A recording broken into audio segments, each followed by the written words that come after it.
Hi hello ನಮಸ್ತೆ ಎಲ್ಲರಿಗೂ S P S media ಚಾನಲಿನ ಮತ್ತೊಂದು ವಿಡಿಯೋಗೆ ಸ್ವಾಗತ ಸುಸ್ವಾಗತ. ಸ್ನೇಹಿತರೆ, ಎಲ್ಲರೂ ಹೇಗಿದ್ದೀರಾ? ಎಲ್ಲರೂ ಚೆನ್ನಾಗಿದ್ದೀರಾ ಅಂದ್ಕೊಂಡಿದ್ದೀನಿ. ನಾನು ಕೂಡ ತುಂಬಾ ಚೆನ್ನಾಗಿದ್ದೀನಿ. ಎಲ್ಲರೂ ಚೆನ್ನಾಗಿದ್ದೀರಾ ಅಂದ್ಕೊಂಡು ಭಾವಿಸ್ಕೊಂಡು ಇವತ್ತಿನ ಒಂದು ವಿಡಿಯೋನ ಶುರು ಮಾಡಿಬಿಡೋಣ.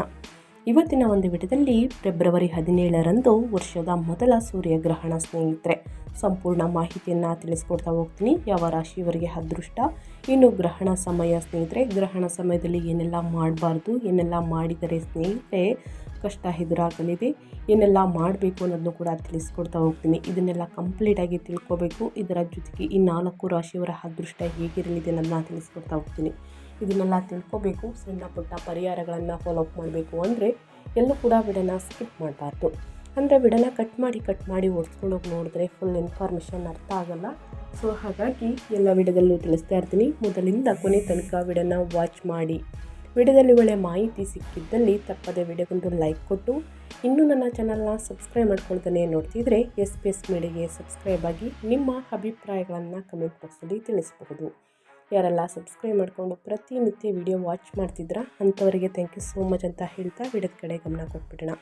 ಫೆಬ್ರವರಿ 17ರಂದು ಕಂಕಣ ಸೂರ್ಯಗ್ರಹಣ ಸಂಭವಿಸಲಿದೆ. ಸೂರ್ಯಗ್ರಹಣ ಭಾರತೀಯ ಕಾಲಮಾನದ ಪ್ರಕಾರ ಮಧ್ಯಾಹ್ನ 3:26ಕ್ಕೆ ಆರಂಭವಾಗಿ ಸಂಜೆ 7:57ಕ್ಕೆ ಮುಕ್ತಾಯಗೊಳ್ಳುತ್ತದೆ. ಗರಿಷ್ಠ ಹಂತವು ಸುಮಾರು 2 ನಿಮಿಷ 28 ಸೆಕೆಂಡ್ಗಳ ಕಾಲ ಮುಂದುವರಿದು ಬಳಿಕ ಗ್ರಹಣ ಕ್ರಮೇಣ ಕ್ಷೀಣಿಸಿ ಅಂತ್ಯಗೊಳ್ಳುತ್ತದೆ ಅಂತಲೇ ಹೇಳಬಹುದು. ಭಾರತದಲ್ಲಿ ಈ ಗ್ರಹಣ ಗೋಚರಿಸದ ಕಾರಣ ಸೂತಕ ಇರುವುದಿಲ್ಲ. ಅಮೆರಿಕದ ನಾಸಾ ಸಂಸ್ಥೆ ಇದರ ನೇರ ಪ್ರಸಾರ ಮಾಡುವ ಸಾಧ್ಯತೆ ಇದೆ. ಮನೆಯಲ್ಲೇ ಆನ್ಲೈನ್ ಮೂಲಕ ವೀಕ್ಷಿಸಬಹುದು ಸ್ನೇಹಿತರೆ. ಇದು ಮೊದಲನೇದಾಗಿ ಗಮನದಲ್ಲಿ ಇಟ್ಕೊಳ್ಳಿ. ಭಾರತದಲ್ಲಿ ಗೋಚರಿಸುವುದಿಲ್ಲ. ಕಂಕಣ ಸೂರ್ಯಗ್ರಹಣವು ಸೂರ್ಯ, ಚಂದ್ರ, ಭೂಮಿ ಒಂದೇ ಸರಳ ರೇಖೆಯಲ್ಲಿ ಬಂದಾಗ ಉಂಟಾಗುತ್ತದೆ. ಆದರೆ ಚಂದ್ರನು ಭೂಮಿಯಿಂದ ಸ್ವಲ್ಪ ದೂರದಲ್ಲಿರುವ ಕಾರಣ ಸೂರ್ಯನಿಗಿಂತ ಸಣ್ಣದಾಗಿ ಕಾಣುತ್ತದೆ.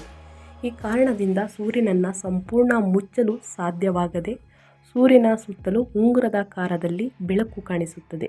ಈ ವೇಳೆ ಚಂದ್ರನು ಸೂರ್ಯನನ್ನು ಸಂಪೂರ್ಣ ಮುಚ್ಚದೆ ಸೂರ್ಯನ ಅಂಚುಗಳು ಬೆಂಕಿಯ ಉಂಗುರದಂತೆ ಹೊಳೆಯುತ್ತವೆ. ಈ ದೃಶ್ಯವನ್ನು ರಿಂಗ್ ಆಫ್ ಫೈರ್ ಎಂದು ಕರೆಯಲ್ಪಡುತ್ತದೆ ಸ್ನೇಹಿತರೆ. ಇದನ್ನು ಕೂಡ ನೆನಪಿನಲ್ಲಿಟ್ಕೊಳ್ಳಿ. ಇನ್ನು ಅದೇ ರೀತಿ ಸ್ನೇಹಿತರೆ, ಗ್ರಹಣದ ಸಮಯದಲ್ಲಿ ಈ ವಸ್ತುಗಳನ್ನು ಕಟ್ ಮಾಡಬಾರ್ದು, ಈ ವಸ್ತುಗಳನ್ನು ತಿನ್ನಬಾರದು, ಜೊತೆಗೆ ಈ ವಸ್ತುಗಳನ್ನು ಮುಟ್ಟಬಾರದು. ಅಂದರೆ ಸ್ನೇಹಿತರೆ, ಹಸಿರು ತರಕಾರಿ, ಹಣ್ಣು ಹಂಪಲುಗಳನ್ನು ಮೊದಲನೇದಾಗಿ ನಾಳೆ ಕಟ್ ಮಾಡಬಾರ್ದು ಗ್ರಹಣದ ಸಮಯದಲ್ಲಿ ಸ್ನೇಹಿತರೆ. ಇದರ ಜೊತೆಗೆ ವಿಗ್ರಹವನ್ನು ಮುಟ್ಟಬಾರ್ದು ಮತ್ತು ಪೂಜೆಯನ್ನು ಮಾಡಬಾರ್ದು ಸ್ನೇಹಿತರೆ. ಚಿಕ್ಕ ಮಕ್ಕಳನ್ನು ಬೀಳದಂತೆ ಸ್ವಲ್ಪ ನೋಡ್ಕೊಳ್ಳಿ. ಇನ್ನು ಬಾಣಂತಿಯರು ಸ್ನೇಹಿತರೆ, ಗರ್ಭಿಣಿಯರು ಹೊರಗೆ ಹೋಗುವುದನ್ನು ಆದಷ್ಟು ಅವಾಯ್ಡ್ ಮಾಡಿ ಸ್ನೇಹಿತರೆ. ಅನಿವಾರ್ಯ ಇದ್ದರೆ ಹೋಗುವುದು ಉತ್ತಮ. ಜೋಬಿನಲ್ಲಿ ಗರಿಕೆ ಮತ್ತು ತುಳಸಿ ಎಲೆಯನ್ನು ಇಟ್ಕೊಂಡು ಹೋಗಿ ಸ್ನೇಹಿತರೆ, ಒಳಿತಾಗಲಿದೆ. ಅಡುಗೆ ಮಾಡಿದ್ದೀರಾ ಅದನ್ನು ಚೆಲ್ಲುವುದಕ್ಕೆ ಆಗುವುದಿಲ್ಲ ಅಂತಂದರೆ ಅಕ್ಕಿ ಡಬ್ಬಿಯಲ್ಲಿ ಸ್ನೇಹಿತರೆ, ಜೊತೆಗೆ ರಾಗಿ ಡಬ್ಬಿಯಲ್ಲಿ, ಇನ್ನು ಹಸಿಟ್ಟು ಸ್ನೇಹಿತರೆ, ಹಿಟ್ಟುಗಳ ಡಬ್ಬಿಯಲ್ಲಿ ಸ್ನೇಹಿತರೆ ಒಂದು ತುಳಸಿ ಎಲೆ ಅಥವಾ ಗರಿಕೆ ಹುಲ್ಲನ್ನು ಹಿಡಿ ಸ್ನೇಹಿತರೆ. ಇದು ನಕಾರಾತ್ಮಕ ಪ್ರಭಾವವನ್ನು ಕಡಿಮೆ ಮಾಡಲಿದೆ. ಸೊ ಹಾಗಾಗಿ ಗ್ರಹಣದ ಸಮಯದಲ್ಲಿ ಬೆಳಿಗ್ಗೆ ಹೇಳಿದ್ದೀನಲ್ವ ಸ್ನೇಹಿತರೆ, ಮಧ್ಯಾಹ್ನದ ಸಮಯದಲ್ಲಿ ಈ ವಸ್ತುಗಳನ್ನು ಮುಂಚಿತವಾಗಿ ಹಿಡಿ. ನಂತರ ಗ್ರಹಣ ಮುಗಿದ ನಂತರ ಇದನ್ನು ತೆಗಿಬಹುದು. ನಂತರ ನೀವು ಸ್ನಾನ ಮಾಡಿ ಸ್ನೇಹಿತರೆ ಪೂಜೆಯನ್ನು ಮಾಡ್ಬೋದು, ವಿಗ್ರಹವನ್ನು ಮುಟ್ಬೋದು. ಸೂತಕದ ಸಮಯದಲ್ಲಿ ಈ ಕೆಲಸವನ್ನು ಮಾಡಬೇಡಿ. ಇದನ್ನು ಮೊದಲನೇದಾಗಿ ತಿಳ್ಕೊಳ್ಳಿ. ಈ ನಂತರ ಈ 4 ರಾಶಿಯವರಿಗೆ ಏನೆಲ್ಲ ಅದೃಷ್ಟ ಕುಲಾಯಿಸಲಿದೆ, ಯಾವ ರಾಶಿಯವರಿಗೆ ಎಚ್ಚರಿಕೆ ವಹಿಸಬೇಕು ಅನ್ನೋದು ಕೂಡ ತಿಳಿಸ್ಕೊಡ್ತಾ ಹೋಗ್ತೀನಿ. ಇವಾಗೆಲ್ಲೂ ಕೂಡ ವಿಡಿಯೋನ ಸ್ಕಿಪ್ ಮಾಡ್ತಾನೆ ಮೊದಲಿಂದ ಕೊನೆ ತನಕ ವಾಚ್ ಮಾಡಿ. ವಿಡಿಯೋದಲ್ಲಿ ಒಳ್ಳೆಯ ಮಾಹಿತಿ ಸಿಕ್ಕಿದ್ದಲ್ಲಿ ವಿಡಿಯೋಗೆ ಲೈಕ್ ಕೊಟ್ಟು, ಇನ್ನೂ ನನ್ನ ಚಾನಲ್ನ ಸಬ್ಸ್ಕ್ರೈಬ್ ಮಾಡ್ಕೊಂಡಿಲ್ಲ ಅಂದರೆ ದಯವಿಟ್ಟು ಎಸ್ ಪಿ ಎಸ್ ಮೀಡಿಯಾಗೆ ಸಬ್ಸ್ಕ್ರೈಬ್ ಆಗಿ ನಿಮ್ಮ ಅಭಿಪ್ರಾಯಗಳನ್ನು ಕಮೆಂಟ್ ಬಾಕ್ಸಲ್ಲಿ ತಿಳಿಸಬಹುದು. ಈ 4 ರಾಶಿಯವರಿಗೆ ಫಾಲ್ಗುಣ ಅಮಾವಾಸ್ಯೆ ಎಂದೇ 4 ಶಕ್ತಿಶಾಲಿ ರಾಜಯೋಗ ಮಕರ ಸೇರಿ ಈ 4 ರಾಶಿಗೆ ಅದೃಷ್ಟ ಕೊಲಾಯಿಸಲಿದೆ ಸ್ನೇಹಿತರೆ. ಸೂರ್ಯಗ್ರಹಣದ ಜೊತೆಗೆ ಫಾಲ್ಗುಣ ಅಮಾವಾಸ್ಯೆ ಕೂಡ ಇದೆ. ಅನೇಕ ಶುಭ ಯೋಗಗಳು ಸೃಷ್ಟಿಯಾಗಲಿವೆ ಸ್ನೇಹಿತರೆ. ಮುಂದಿನ 24 ಗಂಟೆಯಲ್ಲಿ ಭಯಂಕರ ಅದೃಷ್ಟ ಅಂತಲೇ ಹೇಳಬಹುದು. 4 ಶುಭ ರಾಜಯೋಗಗಳು ಜ್ಯೋತಿಷ್ಯದ ಪ್ರಕಾರ ಈ ರಾಶಿಗಳಿಗೆ ಶುಭ ಫಲಿತಾಂಶಗಳನ್ನು ತರುತ್ತವೆ. ಹಾಗಿದ್ರೆ ಆ ಲಕ್ಕಿ ರಾಶಿಗಳು ಯಾವುದು ಅನ್ನೋದನ್ನು ನೋಡ್ತಾ ಹೋಗೋಣ. ವೈದಿಕ ಜ್ಯೋತಿಷ್ಯದ ಪ್ರಕಾರ ಹಿಂದೂ ಧರ್ಮದಲ್ಲಿ ಅಮಾವಾಸ್ಯೆ ದಿನವು ವಿಶೇಷ ಮಹತ್ವವನ್ನು ಹೊಂದಿದೆ. ಕ್ಯಾಲೆಂಡರ್ ಪ್ರಕಾರ ಒಂದು ವರ್ಷದಲ್ಲಿ ಒಟ್ಟು 12 ಅಮಾವಾಸ್ಯೆಯ ದಿನಗಳಿವೆ. ಅದೇ ರೀತಿ ಫಾಲ್ಗುಣ ಮಾಸದ ಅಮಾವಾಸ್ಯೆಯ ದಿನವು ವಿಶೇಷ ಮಹತ್ವವನ್ನು ಹೊಂದಿದೆ. ಇದು ಮಂಗಳವಾರದಂದು ಬರುವುದರಿಂದ ಇದನ್ನು ಭೌಮಾವತಿ ಅಮಾವಾಸ್ಯೆ ಎಂದು ಕರೆಯಲಾಗುತ್ತದೆ ಸ್ನೇಹಿತರೆ. ಇದಲ್ಲದೆ ಈ ದಿನದಂದೇ ಸೂರ್ಯಗ್ರಹಣ ಸಂಭವಿಸಲಿದೆ. ಈ ಗ್ರಹಣವು ಶನಿ ಆಳುವಂತಹ ರಾಶಿ ಚಕ್ರ ಚಿಹ್ನೆಯಾದ ಕುಂಭರಾಶಿಯಲ್ಲಿ ನಡೆಯಲಿದೆ. ಹಾಗೂ ಇದೇ ದಿನ ಬುಧ ನಿತ್ಯ ರಾಜಯೋಗ, ಲಕ್ಷ್ಮೀನಾರಾಯಣ ಯೋಗ, ಶುಕ್ರಾದಿತ್ಯ ರಾಜಯೋಗ, ಚಂದ್ರ ಮತ್ತು ಮಂಗಳ ಗ್ರಹಗಳ ಸಂಯೋಗವು ಮಹಾಲಕ್ಷ್ಮಿ ರಾಜಯೋಗವನ್ನು ಸೃಷ್ಟಿಸುತ್ತದೆ. ಈ ರಾಜಯೋಗಗಳ ರಚನೆಯು ಕೆಲ ರಾಶಿಚಕ್ರ ಚಿಹ್ನೆಗಳಿಗೆ ಅದೃಷ್ಟವನ್ನು ತರಬಹುದು. ಇದು ವೃತ್ತಿ ಮತ್ತು ವ್ಯವಹಾರದಲ್ಲಿ ಪ್ರಗತಿಗೆ ಕಾರಣವಾಗಬಹುದು. ಅದೃಷ್ಟ ರಾಶಿಚಕ್ರ ಚಿಹ್ನೆಗಳು ಯಾವ್ಯಾವುದು ಎಂಬುದನ್ನು ನೋಡ್ತಾ ಹೋಗೋಣ ಬನ್ನಿ. ಮೊದಲನೇದಾಗಿ ಸ್ನೇಹಿತರೆ, ಮಕರ ರಾಶಿಯವರಿಗೆ ಫಾಲ್ಗುಣ ಮಾಸದ ಅಮಾವಾಸ್ಯೆ ಮತ್ತು ಸೂರ್ಯಗ್ರಹಣವು ಮಕರ ರಾಶಿಗೆ ಪ್ರಯೋಜನಕಾರಿ ಆಗಬಹುದು ಸ್ನೇಹಿತರೆ. ಅದೇ ರೀತಿ ಈ ಸಮಯದಲ್ಲಿ ನೀವು ನಿಮ್ಮ ಕೆಲಸ ಅಥವಾ ವ್ಯವಹಾರದಲ್ಲಿ ಪ್ರಗತಿಯನ್ನು ಕಾಣಬಹುದು. ಉದ್ಯೋಗಿಗಳಿಗೆ ಕೆಲಸದಲ್ಲಿ ಹೊಸ ಜವಾಬ್ದಾರಿಗಳು ಕೂಡ ಸಿಗಬಹುದು. ಸ್ವಂತ ವ್ಯಾಪಾರ ವ್ಯವಹಾರವನ್ನು ನಡೆಸುತ್ತಿರುವವರು ಈ ಸಮಯದಲ್ಲಿ ಆರ್ಥಿಕ ಲಾಭಕ್ಕಾಗಿ ಅವಕಾಶಗಳನ್ನು ಕಂಡುಕೊಳ್ಳುತ್ತಾರೆ. ಇದು ಅವರ ಆರ್ಥಿಕ ಪರಿಸ್ಥಿತಿಯನ್ನು ಬಲಪಡಿಸುತ್ತದೆ. ಈ ಸಮಯದಲ್ಲಿ ನೀವು ವಾಹನ ಅಥವಾ ಆಸ್ತಿಯನ್ನು ಖರೀದಿಸುವುದನ್ನು ಸಹ ಪರಿಗಣಿಸಬಹುದು. ಕೌಟುಂಬಿಕ ಜೀವನ ಸಾಕಷ್ಟು ಸುಖಮಯವಾಗಿರಲಿದೆ. ನಿಮ್ಮ ಆರೋಗ್ಯದಲ್ಲಿ ಕೂಡ ಸಕಾರಾತ್ಮಕ ಬೆಳವಣಿಗೆಯನ್ನು ನೀವು ಈ ಸಂದರ್ಭದಲ್ಲಿ ಕಾಣಬಹುದಾಗಿದೆ. ಸಾಕಷ್ಟು ಸಮಯಗಳಿಂದ ನಿಮಗೆ ಸಿಗಬೇಕಾಗಿರುವಂತಹ ಹಣ ನಿಮ್ಮ ಕೈಗೆ ಬಂದು ಈ ಸಂದರ್ಭದಲ್ಲಿ ಸೇರಲಿದೆ. ಈ ಸಂದರ್ಭದಲ್ಲಿ ನಿಂತಿರುವಂತಹ ಕೆಲಸಗಳು ಕೂಡ ಮತ್ತೆ ನಡೆಯುವುದರಿಂದ ನಿಮಗೆ ಕೈ ತುಂಬ ಲಾಭ ದೊರಕಲಿದೆ ಸ್ನೇಹಿತರೆ. ಇನ್ನು ಮುಂದಿನ ರಾಶಿಯವರ ಬಗ್ಗೆ ಹೇಳೋದಾದರೆ ಮಿಥುನ ರಾಶಿಯವರಿಗೆ ಫಾಲ್ಗುಣ ಮಾಸದ ಅಮಾವಾಸ್ಯೆ ಮತ್ತು ಸೂರ್ಯಗ್ರಹಣವು ಸಕಾರಾತ್ಮಕ ಫಲಗಳನ್ನು ತರುವುದು. ಈ ಸಮಯದಲ್ಲಿ ನಿಮ್ಮ ಆತ್ಮವಿಶ್ವಾಸ ಹೆಚ್ಚಾಗುತ್ತದೆ. ಜೊತೆಗೆ ನಿಮ್ಮ ಧೈರ್ಯ ಮತ್ತು ಶೌರ್ಯವು ಕೂಡ ಹೆಚ್ಚಾಗುತ್ತದೆ. ಕುಟುಂಬದ ಎಲ್ಲ ಸದಸ್ಯರಲ್ಲಿ ಪ್ರೀತಿ ಮತ್ತು ಸಾಮರಸ್ಯ ಹೆಚ್ಚಾಗುತ್ತದೆ. ಇದು ಮಾನಸಿಕ ಶಾಂತಿಗೆ ಕಾರಣವಾಗುತ್ತದೆ. ಈ ಸಮಯದಲ್ಲಿ ಉದ್ಯಮಿಗಳು ಸಹ ಗಮನಾರ್ಹ ಆರ್ಥಿಕ ಲಾಭವನ್ನು ಅನುಭವಿಸಬಹುದು. ನೀವು ಧಾರ್ಮಿಕ ಅಥವಾ ಶುಭ ಕಾರ್ಯಕ್ರಮಗಳಲ್ಲಿ ಭಾಗವಹಿಸಬಹುದು.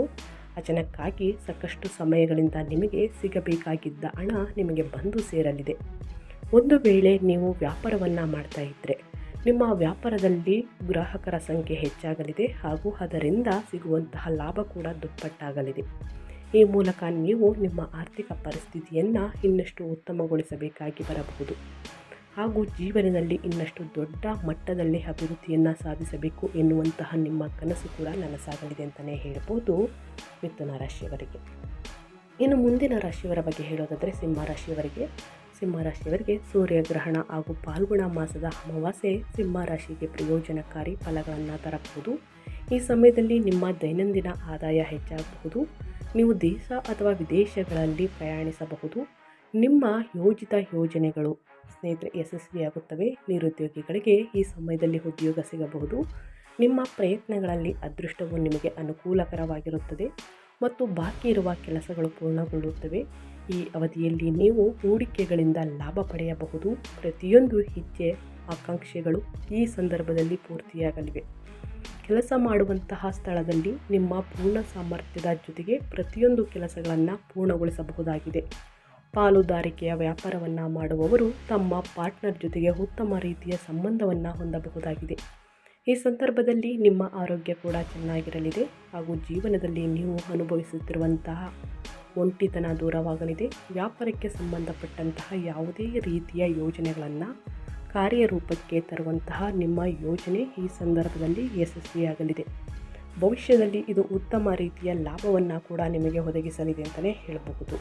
ಸೊ ಹಾಗಾಗಿ ಸಾಕಷ್ಟು ಅದೃಷ್ಟವನ್ನು ನೋಡಲಿದ್ದೀರಿ ಅಂತ ಹೇಳ್ತಾ ಇನ್ನು ಮುಂದಿನ ರಾಶಿಯವರ ಬಗ್ಗೆ ಹೇಳೋದಾದರೆ ಕನ್ಯಾ ರಾಶಿಯವರಿಗೆ ಫೆಬ್ರವರಿ 17ನೇ ತಾರೀಕು ಫಾಲ್ಗುಣ ಮಾಸದ ಅಮಾವಾಸ್ಯೆ ಹಾಗೂ ಸೂರ್ಯಗ್ರಹಣವು ಕನ್ಯಾ ರಾಶಿಗೆ ಪ್ರಯೋಜನಕಾರಿ ಲಾಭ ತರಬಹುದು.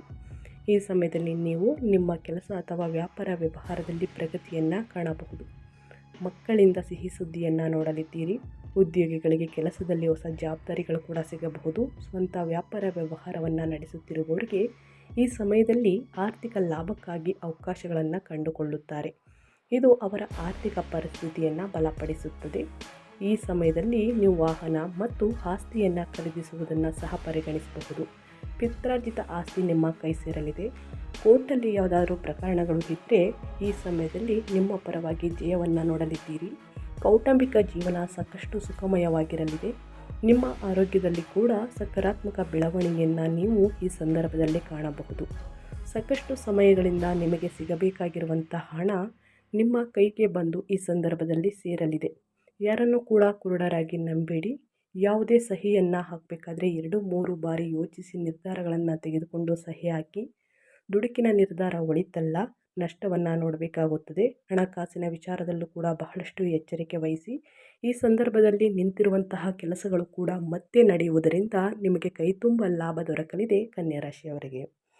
ಸ್ನೇಹಿತರೆ, ನಾನು ತಿಳಿಸಿರುವಂತಹ 4 ರಾಶಿಗಳಾದ ಮಕರ ರಾಶಿ, ತುಲಾ ರಾಶಿ, ಮಿಥುನ ರಾಶಿ ಜೊತೆಗೆ ಸಿಂಹ ರಾಶಿ ಸ್ನೇಹಿತರೆ, ಇನ್ನು ಕನ್ಯಾ ರಾಶಿಯವರಿಗೆ, ಈ 4 ರಾಶಿಯವರಿಗೆ ಬಹಳ ಅಂದರೆ ಬಹಳ ಅದೃಷ್ಟ. ಸ್ನೇಹಿತರೆ, ಸೂರ್ಯಗ್ರಹಣ ಅಮಾವಾಸ್ಯೆಯ ಸಮಯದಲ್ಲಿ ಏನೆಲ್ಲ ಮಾಡಬೇಕು ಅನ್ನೋದನ್ನ ತಿಳಿಸ್ಕೊಟ್ಟಿದ್ದೀನಿ. ತಪ್ಪದೆ ಆ ರೀತಿ ಮಾಡಿ ಒಳಿತಾಗಲಿದೆ ಅಂತ ಹೇಳ್ತಾ ನಾನು ವಿಡಿಯೋನ ಎಂಡ್ ಮಾಡ್ತಾ ಇದ್ದೀನಿ. ಇವತ್ತಿನ ಒಂದು ವಿಡಿಯೋದಲ್ಲಿ ಸಂಪೂರ್ಣ ಮಾಹಿತಿ ಸಿಕ್ಕಿದ್ದಲ್ಲಿ, ಈ ವಿಡಿಯೋ ಯೂಸ್ಫುಲ್ ಅನಿಸಿದ್ದಲ್ಲಿ ದಯವಿಟ್ಟು ವಿಡಿಯೋಗೆ ಲೈಕ್ ಮಾಡಿ, ಕಮೆಂಟ್ ಮಾಡಿ ನಿಮ್ಮ ಅಭಿಪ್ರಾಯವನ್ನು ತಿಳಿಸಬಹುದು. ಯಾರೆಲ್ಲ ಸಬ್ಸ್ಕ್ರೈಬ್ ಮಾಡ್ಕೊಂಡಿದ್ದೀರಾ ಅವ್ರಿಗೆ ಥ್ಯಾಂಕ್ ಯು ಸೋ ಮಚ್ ಅಂತ ಹೇಳ್ತಾ, ನಿಮಗೂ ಮತ್ತು ನಿಮ್ಮ ಕುಟುಂಬಕ್ಕೆ ತುಂಬಾ ಒಳ್ಳೆಯದಾಗಲಿ. ಮತ್ತೊಂದು ವಿಡಿಯೋದಲ್ಲಿ ಸಿಗ್ತೀನಿ. Thank you for watching.